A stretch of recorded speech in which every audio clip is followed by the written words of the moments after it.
Bismillahirrahmanirrahim. Assalamu alaikum wa rahmatullah. Welcome to another episode of the Lives of the Prophets. Today we're going to speak about one of the most misunderstood prophets ever to have lived. And this is Isa ibn Maryam, subhanAllah. Isa is one of my favorite prophets, subhanAllah. You know, Isa alayhi salam is a very significant prophet. I mean, when you think about the life of Isa, you think about all the stories of the prophets that Allah chose the Bani Israel, okay, and the reason He favored them and how He favored them was by sending them chance after chance after chance. Every time they would disobey Allah, unlike the people of Noah, He didn't just destroy the Bani Israel. He kept sending them new prophets. For literally over 2,000 years, He was sending them prophets to remind them and bring them back to the worship of Allah. And ultimately they'd seen every miracle. They'd seen the sea parting. They'd seen the burning bush. They'd seen, subhanAllah, revelation come. They'd been freed from Pharaoh. They'd seen miracle after miracle. They'd seen the miracles of Sulaiman, the miracles of Dawood, the miracles of Musa and Ibrahim. All these miracles that they had been given, Allah then brings Isa alayhi salam as the ultimate miracle for them, which is a child born without a father, subhanAllah. This was like the final miracle sent to the Bani Israel. This is like the final straw for them. If you reject Isa, khalas, you're finished, you know. After that, there's the Prophet Muhammad sallallahu alaihi wasallam, and he is the final prophet, and he's an Arab. So Isa was sent as the ultimate sign, subhanAllah, a great sign for them that this is now such a huge miracle that, you know, if they deny it, they're in serious trouble. Now Allah tells us in the Quran that they have little knowledge about Isa. They don't know nothing about Isa. Everything they know is doubt and conjecture. You know, so how do we know about Isa alayhi salam? We know about Isa through the authentic sources of the Quran and the Hadith. We know that we have the true message of Isa. We have the true story of Isa because our story comes direct from the Creator of the heavens and the earth. Now Isa alayhi salam, he was born into the family, the righteous family of Imran. Imran is the family which has been honored in the Quran and named, a whole chapter named after the people of Imran. And in that family you have, you know, Maryam's mother. You have Zachariah married into that family. You have Yahya, you have Isa. It's a very righteous family. And today's youth, the Yahud, the Pharisees, reject that whole family. They don't believe in any of them. So Isa was born from a very righteous mother. The Prophet told us that Maryam is one of the most righteous women, if not the most righteous woman to ever have lived on the earth, subhanAllah. And Maryam was informed that she's going to have a son. Maryam was shocked. How can I have a son when no man has touched me? An angel came to Maryam and told her, don't worry, Allah can say be and it is, subhanAllah. And the angel informed Maryam that he's going to speak at birth. He's going to speak when he's older. He's going to, you know, perform miracles. He's going to be given the Torah and the Injil. So Maryam knew that she's going to have a child who's going to be a prophet. And so when Maryam gives birth to Isa alayhi salam, subhanAllah, the people, the rabbis of the time, they were shocked. Oh, sister of Harun, what have you done? Now some people think that when they call her sister of Harun, that they're cursing her. Because the disbelieving Bani Israel accused Harun of the one who built the golden calf. Okay, so they're naming her after her uncle, a great uncle Harun, and the lineage of the Harun, the priestly tribe.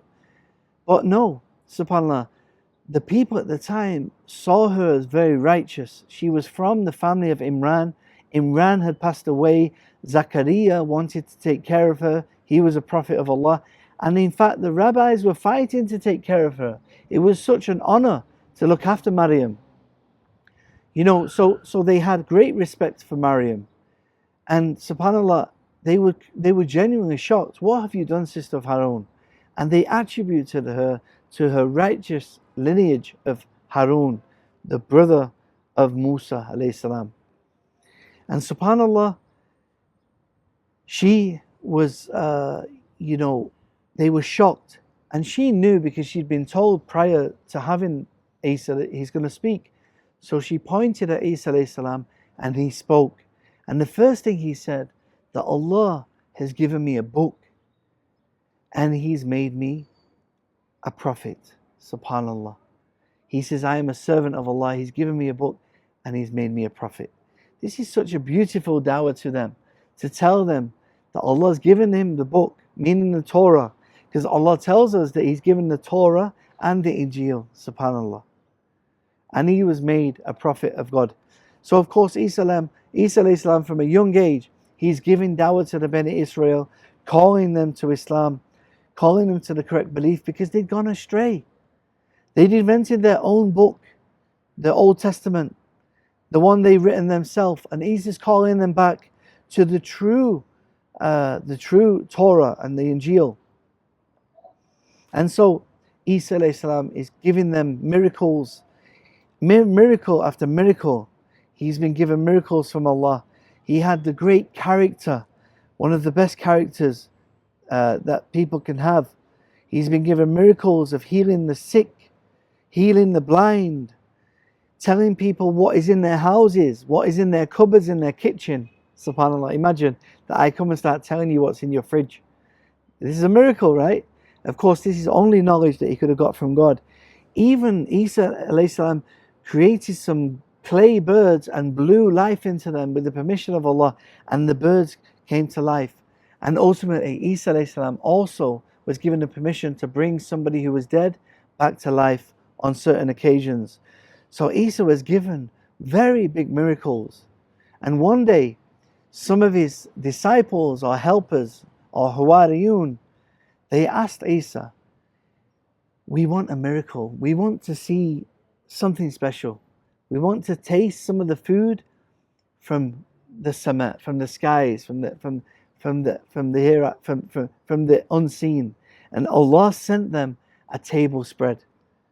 And Allah sent them a table full of food and drink, what is given from Allah.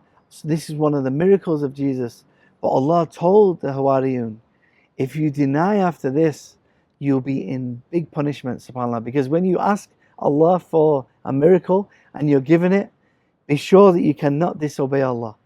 So the Hawariyun were given Ainul Yaqeen, they were given miracles to see some of the foods and the fruits of paradise, subhanAllah. Isa alayhi salam, his cousin was Yahya, John the Baptist as we call him. And at this point, some of the Bani Israel start to deviate from the prophets. Some of them believed in Yahya and Isa, and some of them deviated and tried to kill them. And of course, ultimately it's said that the Bani Israel killed Yahya, and they tried to kill Isa. They tried to kill him. They even thought that they crucified him, but it was made to look like him. Allah protected Isa from this. So when Isa was giving the dawah to the Bani Israel, like all the other prophets, he was accused of magic. The people could see that the message was miraculous. They didn't accuse somebody else of writing it. They accused him of magic, because they could acknowledge that the message that Isa came with was miraculous, but they didn't want to accept it. They accused him of magic. And so, subhanAllah, ultimately they saw him, the Yahud saw him as a threat to their society. They didn't want to leave their misguided beliefs, and they tried to kill Isa alayhi salam, but Allah said no. Allah raised him to him and raised him into the sama, away from the earth, and Isa alayhi salam was protected from being killed and crucified. And Allah tells us this in the Quran, that he was not crucified and he did not die, subhanAllah. So Isa alayhi salam is still alive today. He is somewhere in the sama, and we believe that he will return towards the end times. We have been told by the Prophet, peace be upon him, that when the Dajjal, the evil beast, the Dajjal, towards the end of times with one eye. When he comes towards the end of times, Isa alayhi salam will return. He will return and he will descend onto the earth on the backs of the angels, the wings of the angels, and he will pray in Al-Aqsa Mosque behind the Mahdi, the Imam of the leader of the Muslims at the time, and then he will go to defeat the Antichrist, if you like, or the Dajjal. He will defeat the Dajjal, and then the earth will have lots of fitna from the Juj and Majuj. They will be around at the time, and Isa alayhi salam will retreat to the mountains. He will live for a time on the earth, and then he will pass away like every other human being. He will pass away and he will be buried, and it's said he will be buried in Medina at the side of the Prophet Muhammad sallallahu alaihi wasallam. SubhanAllah, so Isa alayhi salam, he has a huge test of life. From the very beginning, the people were accusing his mother, rejecting him, rejecting his message, to the extent that he even tried to kill him. And he has to come back and fight the Dajjal, subhanAllah. Now, on the Judgment Day, there's a discussion in the Quran, a very beautiful discussion, which you can read in your own time in Surah Ma'idah 110 to 118. There's a huge discussion between Allah and Isa, where Allah reminds Isa of many of the favors that he gave him, and Allah questions him as to the things that the Bani Israel were claiming regarding him being the Son of God, or calling him three. And subhanAllah, it's a very beautiful dialogue which is going to take place on Judgment Day. You can go and check that out in your own time. And subhanAllah, Allah tells us that He tells the Christians, don't say three about Jesus. Jesus was a prophet of Allah.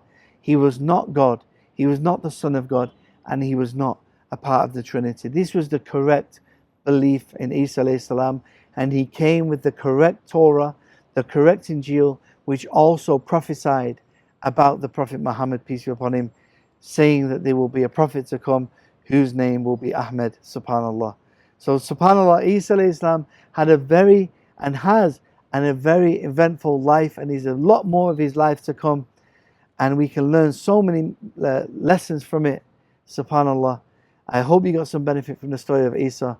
Join us next time for another episode of the Lives of the Prophets. Assalamu alaikum wa rahmatullahi wa barakatuh.